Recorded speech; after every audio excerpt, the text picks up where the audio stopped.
Raspakovka chek ikkinchi qism. Birinchi qismini albatta profilimda ko'rishingiz mumkin. Xitoydan kelgan tovarlarimni raspakovka qilyapman. Bu shunaqa qolip, kekslar uchun o'zini qolipi. Sifati a'lo darajada kelgan. Ikkinchi narsamiz bu albatta jiyanim uchun shunaqa shirin oyoq kiyim, detskiy narsalarni ham Xitoydan zo'r kачествоda zakaz qilishni o'rganib olsanglar bo'ladi. Ha aytgancha, meni ismim Nigina. 7 ta davlatdan o'zini narxida zakaz qilishlarni o'rgataman. Profilimga albatta obuna bo'lib qo'ying. Bu shunaqa Hermes sumочкamiz va mana shunaqa oppoq kabluk tufli. Buni men inshaalloh to'yimga kiyaman. To'yim aytgancha yaqin kunlarda juda ham chiroyli turar ekan. Oyoq kiyimlar, kstati, Xitoyda biriga bir razmeri to'g'ri keladi. Именно shu oyoq kiyim menga kargosi bilan 140 ming, 130 ming so'mga aylandi. Bu tovarlarimning hammasi menga Xitoydan 10 kunda Easy Cargo orqali yetib keldi. Easy Cargo men uchun eng ishonchli kargo.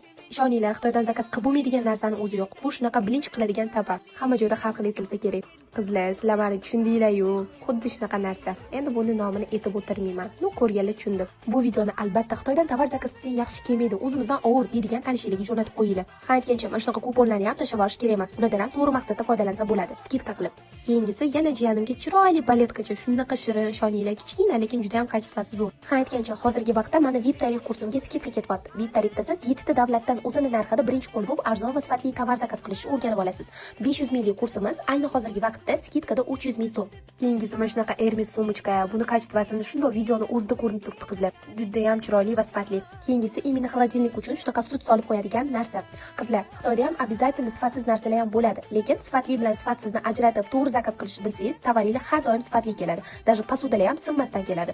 Raspakovka chek tugadi. Ha aytgancha, birinchi qismni albatta ko'ring profilimda. Menga obuna bo'lib qo'ying. Poka-poka.